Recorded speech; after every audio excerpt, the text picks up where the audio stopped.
Alléluia. Je vous salue au nom de notre Seigneur Jésus-Christ, frères et sœurs bien-aimés.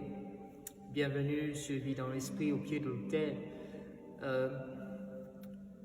Nous n'avons pas pu avoir le débat du mois parce que on a voulu se faire solidaire de notre frère l'abbé Franck Stéphane qui est dans la région de Ndoussi en Côte d'Ivoire et donc il connaît beaucoup de troubles et on a préféré se focaliser sur la prière, vous inviter vous aussi à prier pour lui, pour la Côte d'Ivoire et pour toutes ces régions à travers le monde qui sont touchées par des crises sociopolitiques ou des guerres, etc., etc., la famine, la difficulté. Ben, c'est peut-être l'occasion de prier pour cela. Et le Seigneur mettait en mon cœur comme ça de partager ce petit moment sur la prière, sur des étapes dans la prière qui peuvent vous permettre en fait de pouvoir profiter au mieux de votre temps dans la présence de Dieu ou de voir l'efficacité de votre temps dans la présence de Dieu. Alors, bien sûr, on va dire que toute prière, on le sait, ne se fait pas en dehors de l'Esprit Saint, elle se fait dans la présence de l'Esprit Saint.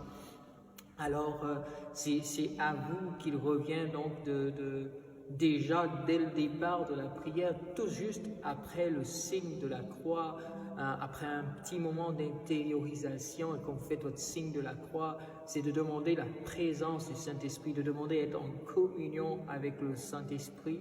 Tout à l'heure, on va faire une petite pratique que je vais essayer de guider et après cette présence de l'Esprit Saint, on va bien sûr laisser l'Esprit souffler en nous. C'est lui qui va brasser les choses, c'est lui qui va activer la communion. Alors c'est lui qui va être inspiré, c'est lui qui va nous guider dans la prière. Bien sûr, les étapes les plus communes de la prière, c'est bien sûr après l'invocation du Saint-Esprit, de se reconnaître pécheur, de reconnaître que devant Dieu, notre vie n'est pas parfaite et donc de demander pardon pour nos péchés. Et donc là, à ce niveau, c'est un repentir sincère qu'il faut, de prendre le temps de regarder quelle a été mes journées ou ma journée et qu'est-ce qui n'a pas été juste, qu'est-ce qui a touché mon prochain, qu'est-ce qui a entaché à ma justice devant Dieu. Alors je demande pardon à Dieu, Et ensuite, après cela, bien sûr, peut venir des invocations au sang de Jésus, le sang de Jésus qui nous purifie. Alors on demande au sang de Jésus de nous purifier, de nous laver de nos souillures, de nous laver de nos fautes, de nous racheter. Parce qu'on nous dit que le salaire du péché, c'est la mort. Et donc la mort suppose le sang versé. Et Christ a déjà versé le sang pour nous. Et ce sang versé nous rachète. Alors à ce niveau, il faut croire vraiment que quand Jésus est mort sur la croix, quand il a accepté d'être crucifié, quand il a accepté d'être fouetté, c'est en pensant au fait que chaque fois que j'allais pécher, j'allais avoir besoin du sang de Jésus, j'allais avoir besoin de ce sacrifice, de ce don que Jésus a fait. Alors je ne dirais pas avec joie, mais avec assurance, je veille. Puis je dis, Seigneur, c'est pour moi que tu as payé ce prix. Alors je présente au Père le sacrifice de Jésus et je demande que le sang de Jésus me purifie de mes fautes, me purifie de mon péché. Après cela, vous pouvez, je dis bien, c'est une proposition, c'est comme un schéma que je propose comme ça pour la prière et pour un petit temps de prière. Alors vous pouvez rentrer dans cette étape-là, à partir de là, vous pouvez mettre ce que vous voulez. Mais vous pouvez aller surtout à l'écoute de l'Esprit qui peut vous plonger dans un temps de silence, qui peut vous plonger dans une louange, qui peut vous plonger dans une adoration, qui peut vous plonger dans un temps de méditation de la parole. Et là, c'est à vous d'être attentif au souffle de l'Esprit. Quand on dit attentif au souffle de l'Esprit, on entend par là ce qui va germer dans mon cœur, quel est le sentiment qui va venir s'installer dans mon cœur après que je sois resté dans ce silence et que j'ai fini de demander pardon, que j'ai fini d'invoquer le sang de Jésus et que j'ai dit Saint-Esprit, maintenant guide-moi, prends le relais dans ce moment. Alors il nous inspirera soit quelque chose à faire, soit une intercession, donc prendre un temps de prière pour ceux qui en ont besoin. Alors moi, en fait, si jamais le Saint-Esprit vous guide dans une adoration ou dans une louange, vous laissez votre cœur s'imprégner dans tout ce temps. Tout ce qui doit habiter votre prière, c'est la vérité. Donc si je dis, Seigneur, je te loue, il faut que ce soit vraiment vrai, que je suis en train de le louer. Si je dis Seigneur, je t'adore, il faut que mon adoration soit sincère et véritable. Et on le dit, Dieu recherche les adorateurs en esprit et en vérité. Donc, dans la prière, ce qui va être fondamental, c'est la vérité que tu vas exprimer dans ton cœur et la communion avec l'esprit. C'est-à-dire, il faut que ce soit ton esprit qui le porte dans la présence du Saint-Esprit. Alors, voilà, dans cette étape. Mais moi, ce que je propose surtout, c'est de prier après ce que l'Esprit Saint peut t'inspirer, mais de te tourner vers un temps d'intercession, de terminer chaque prière, chaque dernière partie de la prière par une intercession. Hein. Donc, prendre le temps de me tourner, de jeter un regard d'humanité sur l'humanité, donc un regard humanitaire, je dirais, sur l'humanité, au sens de dire, je vais au secours de ceux qui en ont besoin, ceux qui vivent la souffrance, les couples en difficulté, ceux qui connaissent la maladie. Alors je laisse le Saint-Esprit m'inspirer et pendant ce temps-là, cette dernière étape-là, je présente au Seigneur, je les porte dans le sein de la présence de Dieu, je les porte dans la présence de Jésus, je les dépose dans le sein du Seigneur, je leur dis, mais Seigneur, prends soin d'eux pour moi, bénis-les, restaure-les, revigore-les, etc., etc. Donc ce moment, c'est un moment où nous intercédons pour l'humanité. Et ce qui est normal et ce qui devrait être fait, c'est de terminer bien sûr par une action de grâce. Ça peut être un chant de remerciement. Hein. Merci Seigneur, merci, merci. Peu importe, mais remercier Dieu pour nous avoir permis d'entrer dans la présence. Et l'action de grâce n'est pas seulement pour la présence, pour nous avoir permis de présenter ce que nous voulons.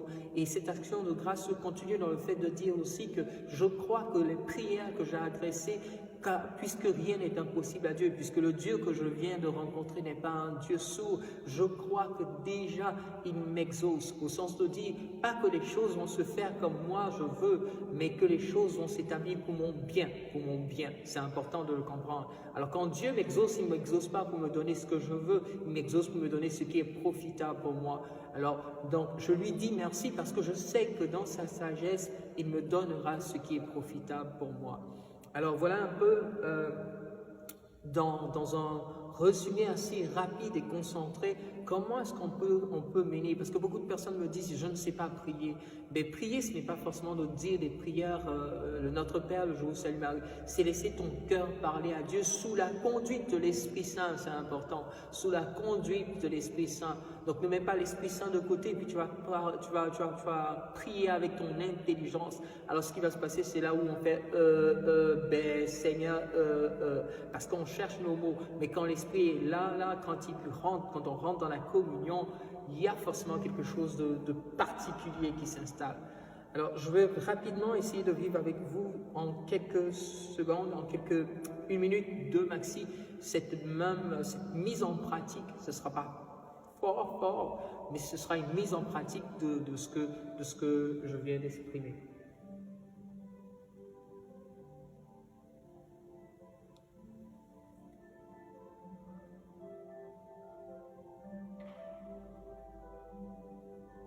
Alors bien sûr, nous sommes déjà dans la présence de Dieu, alors pas nécessaire de faire un signe de croix, surtout que moi je viens de terminer une Eucharistie.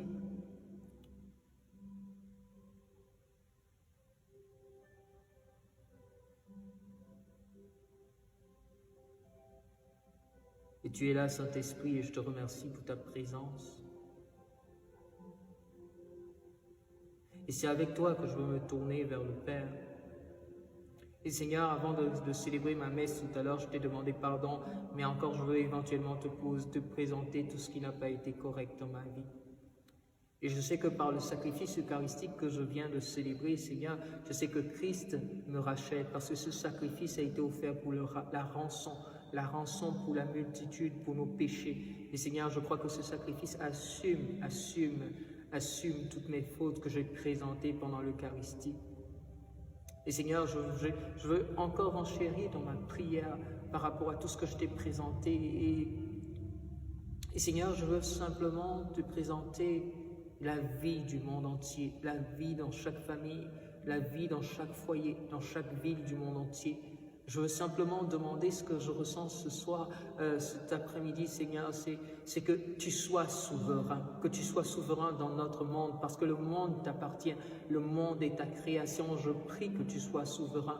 Je prie que toute langue proclame tes louanges. Je prie que toute langue reconnaisse que tu es Seigneur. Et Seigneur, je prie que ton nom puisse être scandé et en écho avec les anges qui te célèbrent dans les cieux, Seigneur. Je prie que chaque être humain puisse faire écho à leur louange éternelle et qu'ils puissent te célébrer, reconnaître que tu es Dieu et que tu ne changes pas et que c'est toi qui es créateur et que c'est à toi qu'appartient toute chose. Ô Jésus, je veux prier que l'humanité te reconnaisse. Et comme Jésus nous l'enseigne, je voudrais dire que ton nom soit sanctifié. Je voudrais que ton nom soit sanctifié dans tous les foyers du monde, dans toutes les communes du monde, dans tous les États du monde, dans tous les quarts du monde entier. Et Seigneur, ma prière, elle est aussi simple que cela. Et je te remercie pour tout ce que tu fais. Je te remercie pour toutes ces personnes que tu vas toucher aujourd'hui parce qu'elles sont malades. Je te remercie pour toutes ces personnes que tu vas visiter parce qu'elles sont malades. Je te les confie, les malades en particulier, les personnes mourant de faim, comme je te les confiais dans cette Eucharistie. Je les confie encore dans ce petit moment, Jésus. Et je crois que rien n'est impossible, mon Dieu. Je crois que c'est à toi qu'appartient tout est structuré, tout ce qui est établi t'appartient à redonner à ta personne, ô Dieu Père, ô Seigneur Jésus. Et je le crois maintenant que ta puissance se met en l'œuvre pour tous ceux qui en ont besoin à travers le monde. Et je te dis merci de m'avoir permis d'être en ta présence. Je te dis merci aussi pour avoir accueilli ma parole. Je te dis merci pour tout ce que tu accompliras et que tout ce que tu feras. Je sais déjà que tu as fait quelque chose et je sais que tu continueras encore de faire. Et je célèbre ton nom sur la terre et dans les cieux. Et Seigneur, je bénis toutes ces personnes qui écoutent cette vidéo. Je bénis toutes ces personnes qui prient avec moi. Je les bénis dans tout ce qu'ils ont à entreprendre. Je les bénis dans toutes les dimensions de leur vie, tant bien spirituelle, physique, morale, matérielle et sociale, au nom de Jésus. Et que la gloire soit rendue à toi qui es vivant dans tous les temps, dans toutes les histoires, maintenant et pour les siècles des siècles. Amen. Amen. Amen. Voilà, bien-aimés, alléluia. Ben, c'était juste ça pour répondre à ceux qui m'ont fait cette demande-là de pouvoir, comment on prie. Ben, puis il y a d'autres vidéos sur la page Vie dans l'Esprit, là. Passez les vidéos, il y en a tellement là, qui peuvent vous aider. Donc, passez ces vidéos, regardez-les. Il y a d'autres vidéos sur la prière, elles peuvent aussi vous fortifier. Mais ça, c'était vraiment un bref aperçu de comment on peut faire une prière personnelle ou même en groupe. Quelles sont les étapes qu'on peut suivre pour que notre prière soit efficace quelque part ou qu'elle soit bien présentée. Alors que Dieu vous bénisse et puis je vous aime beaucoup. Continuez à prier pour moi, pour pécheurs, que le Seigneur soit avec vous et que sa grâce demeure en vous. Lui qui est Père, qui est Fils et qui est Saint-Esprit. Amen.